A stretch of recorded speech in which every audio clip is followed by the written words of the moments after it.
माझी आई घरात मोलकरीण होती. मी पण तिच्याबरोबर जात असे. मालकाचा मुलगा वाईट नजरेचा मालक होता. त्याने मला खोलीत बोलावले तेव्हा मी गेले नाही. दुसऱ्या दिवशी मालकीण म्हणाली, माझ्या मुलाच्या खोलीत जा, नाहीतर मी तुला बंद करेन. मी घाबरून मालकिणीच्या मुलाकडे गेले तेव्हा माझ्यासोबत माझे हृदयही खूप धडधडत होते. मला विनयची खूप भीती वाटत होती. मी त्या मुलाची नजर टाळण्याचा प्रयत्न केला, पण मी जिथे जायचे त्याच ठिकाणी तो तिथे उपस्थित का असायचा मला माहीत नाही. ते लोक शहरात राहायचे, पण जुने जहागीरदार होते आणि जहागीरदारांना घरातील मोलकरणीसोबत मनोरंजन करण्याचा असा छंद होता. मी जेव्हा माझ्या आईसोबत त्या घरात कामाला जात होते तेव्हा मला समजले की मालकिणीचा धाकटा मुलगा विनय माझ्याकडे टक लावून पाहायचा. आणि जेव्हा मालकिणीने मला विनयची खोली साफ करायला सांगितली तेव्हा मी खूप घाबरले होते. तो घरी असल्यामुळे मला त्याच्या खोलीत एकटी जायला भीती वाटत होती. आणि या भीतीचे कारण म्हणजे जेव्हा मी पहिल्यांदा त्याची खोली साफ करायला गेले होते तेव्हा तो LCDवर एक अतिशय घाणेरडा व्हिडिओ पाहत होता. खोलीत येताच माझी नजर त्या LCDवर पडली. मी लगेच डोळे खाली करून खोलीच्या दारात उभी राहिले. त्याने माझ्याकडे एक नजर टाकली आणि म्हणाला, तू का थांबलीस, ये आणि माझी खोली साफ कर. मला वाटले की माझ्या उपस्थितीमुळे तो TV बघणे थांबवेल, पण मी आत येताच त्याने आवाज थोडा वाढवला. यावेळी मी जेमतेम 16 वर्षाची होते आणि तो देखील 18-19 वर्षाचा असेल. मी कॉलेजमध्ये अभ्यास करायचे आणि उरलेला दिवस घरीच काढायचे. तो श्रीमंत घराण्यातील बिघडलेल्या मुलांसारखा मुलगा होता. मी खोलीचा दरवाजा पूर्णपणे उघडला आणि झाडू मारली, पण तो माझ्यावर अशा प्रकारे गर्जना करत होता की मी भीतीने थरथर कापत होते.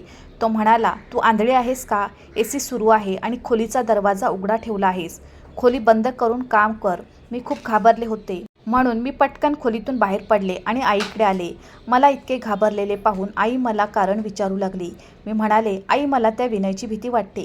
मी त्याच्या खोलीत काम करणार नाही. माझे म्हणणे ऐकून आई मला म्हणाली की तू भांडी धुव आणि मी छोट्या साहेबांची खोली साफ करते. पुढचे काही दिवस माझी आई ती खोली साफ करत राहिली. एकदा मी स्वयंपाकघरात भांडी धुत असताना तो स्वयंपाकघरात आला. मला पाहून तो म्हणाला, एक ग्लास दूध गरम कर. त्याचे शब्द माझ्यासाठी असे होते. तो एकदम अहंकाराने आणि अभिमानाने भरलेला. मी ग्लास धुतला आणि त्याच्यासाठी दूध गरम करू लागले.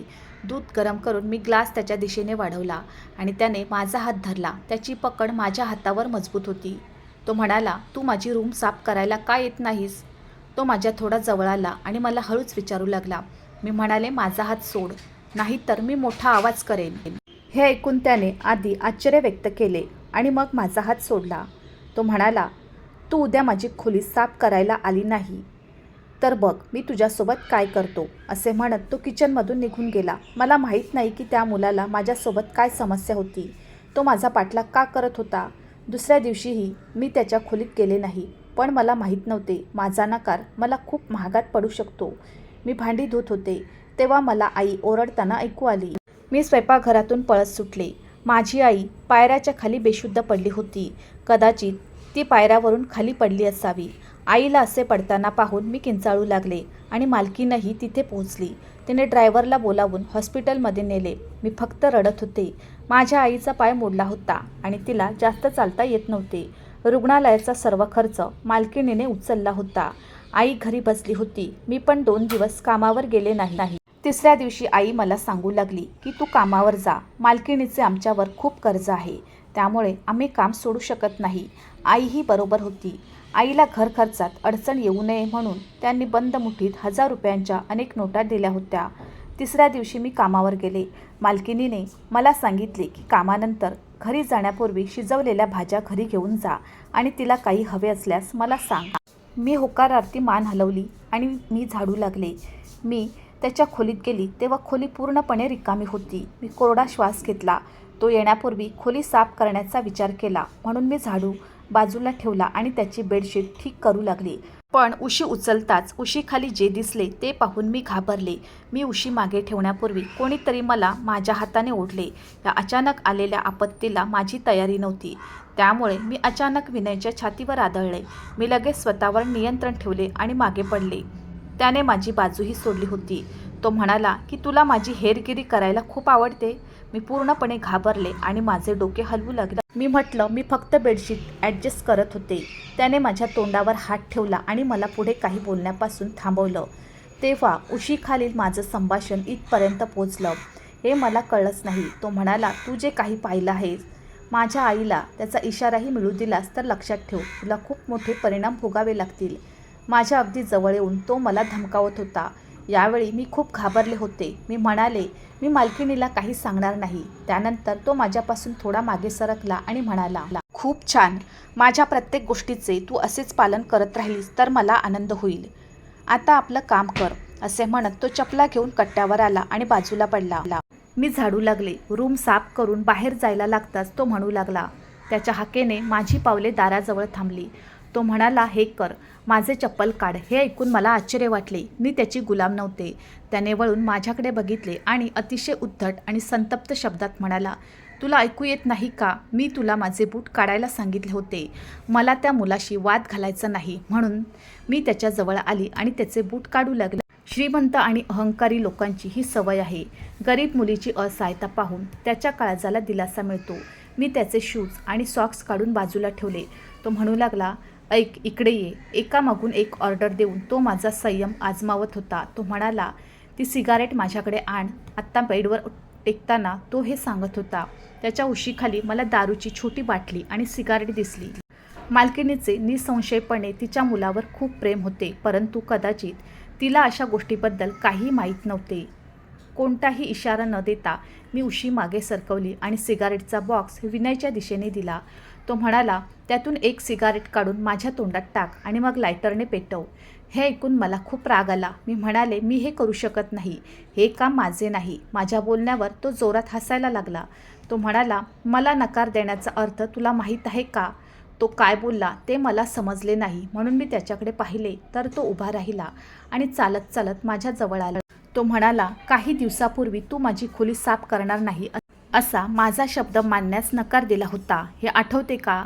आणि मी तुझ्या आईचा पाय मोडला. हे ऐकून मी थक्कच झाले. हे कसलं वास्तव माझ्यासमोर खुलत होतं.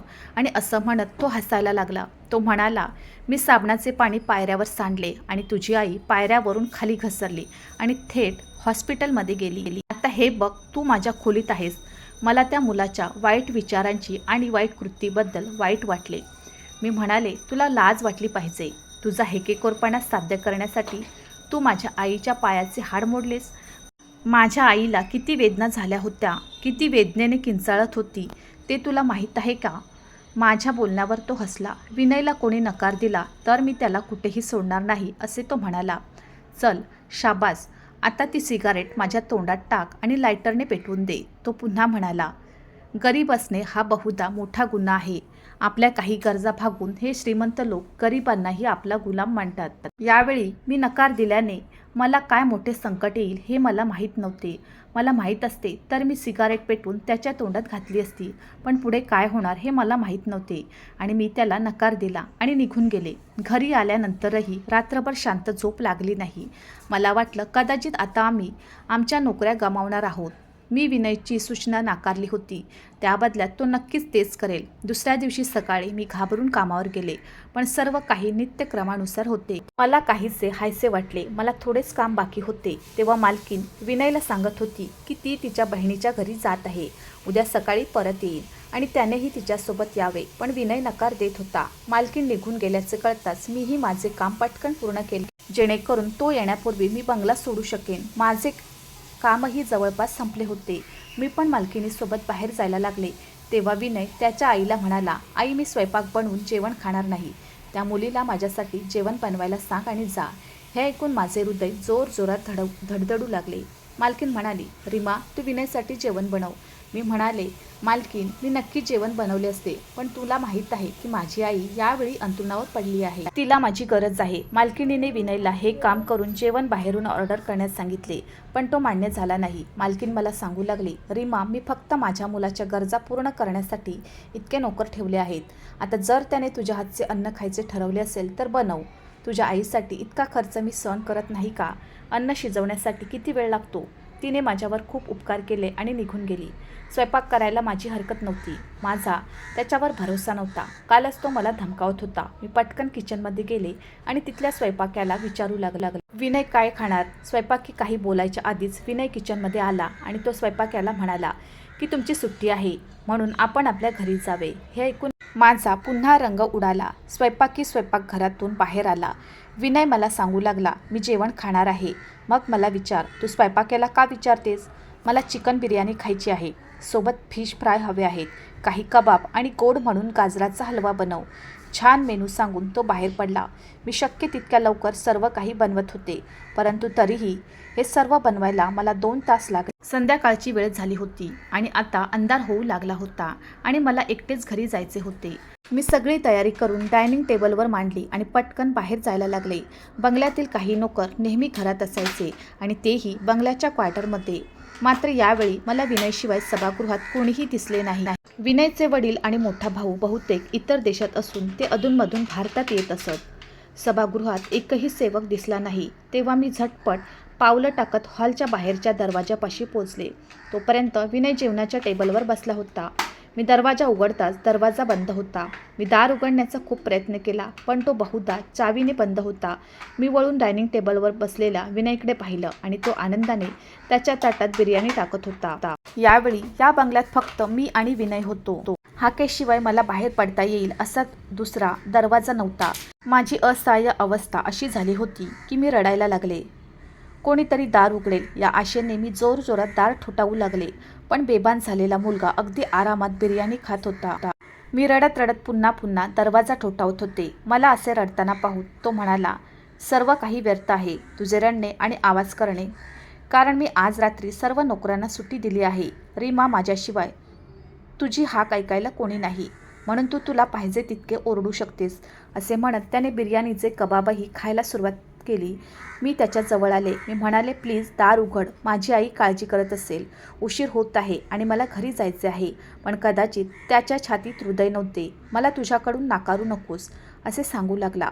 तो पुन्हा ताटात बिर्याणी वाढताना म्हणत होता, माझा जीव धोक्यात होता. मी म्हणाले, भविष्यात तुम्ही काही सांगा ते मी नाकारणार नाही, पण कृपया मला आता जाऊ द्या.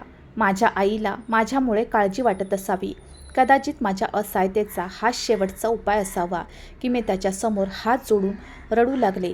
तो म्हणाला, रीमा बघ, गोष्ट अशी आहे की जर कोणी माझी विनंती नाकारली तर मला त्या व्यक्तीवर खूप राग येतो आणि मी त्याचा बदला घेतल्याशिवाय सोडत नाही. परंतु जर तू मला विनंती करत असशील तर ठीक आहे. गाजराचा हलवा ताटात ठेवताना तो म्हणाला. हे ऐकून मला हायसे वाटले. मी पटकन माझे अश्रू पुसले आणि त्याला चाव्या देण्यास सांगितले. माझे म्हणणे ऐकून तो म्हणाला, मी तुला चावी देतो. एवढी घाई कशाला? आधी ही भांडी उचल. आता इथून सगळे नोकर गेले आहेत. आता हे काम तुलाच करावे लागेल. मला वाद घालायचा नव्हता. मी विचार करत होते की विनयचा मूड खराब नसावा आणि तो मला बाहेर जाऊ देईल. मी घड्याळात पाहिलं तर 8:30 वाजले होते. मी रडायला लागले. पटकन सगळं उचललं. भांडी धुवून किचनमधून बाहेर पडले. विनय हॉलमध्ये नव्हता. त्याच्या खोलीची लाईट चालू होती. मला रडावेसे वाटले. मला यावेळी त्याच्या खोलीत जायचे नव्हते, पण मला चावी मिळवायची होती जी त्या माणसाकडे होती. मी त्याच्या खोलीबाहेर उभी राहिले. दार ठोठावले.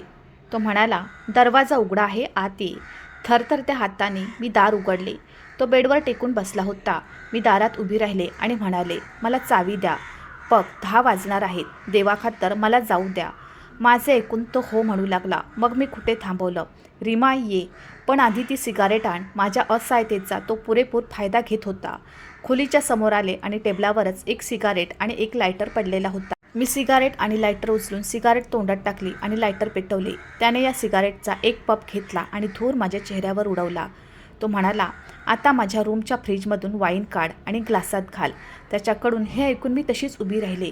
मला तिथे उभे पाहून तो ओरडू लागला, तुला ऐकू येत नाही? एका ग्लासात वाईन घाल आणि माझ्याकडे आण. बघ रीमा, 10 झाले आहेत. जितका उशीर करशील तितका लोक तुझ्याकडे बोटं दाखवतील. चल लवकर. सतत रडत राहिल्याने माझी हिचकी थांबली होती, पण त्याच्या छातीत हृदय नव्हते.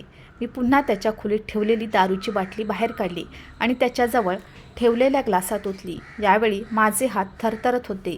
हिचकीमुळे माझे संपूर्ण शरीरही थरथरत होते. त्या क्षणी त्याने माझा हात धरला आणि मला त्याच्याकडे खेचले. माझ्या गळ्यातील स्कार्फ ओढून फेकून दिला. तो माझ्या इतका जवळ आला होता की त्याच्या तोंडातून येणारे सिगारेटच्या वासाने माझा जीव गुदमरायला लागला. माझे रडणे त्या खोलीत गुंजत राहिले, पण ऐकायला कोणी नव्हते. रात्री 2 वाजता त्या माणसाने मला हॉलची चावी दिली, परंतु माझे सर्व काही उद्ध्वस्त केल्यावर तो म्हणाला, रीमा, तू लवकर तुझ्या घरी जा. तुला काय झालंय कुणाला कळणार नाही. त्याचे बोलणे ऐकून मला त्या मुलाला मारावेसे वाटले, पण कदाचित ते माझ्या हातात नव्हते. मी म्हणाले, जसं तू माझा विध्वंस केला आहेस तसा देव तुझाही नाश करू देत.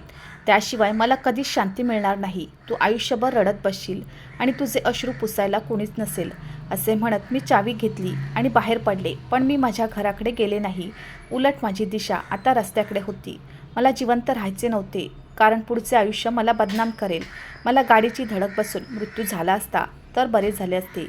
माझा अपघाती मृत्यू झाला असे माझ्या आईवडिलांना वाटले असते. माझ्या समोरून एक वेगवान गाडी येत होती. त्यावेळी रस्ते निर्मनुष्य होते, त्यामुळे गाडीचा वेग खूप होता. ती जवळ येऊ लागली तेव्हा मी त्या गाडीसमोर उभी राहिले आणि डोळे मिटले. गाडीने मला जोरदार धडक दिली आणि मग माझ्या डोक्यात काहीतरी जोरात आदळलं.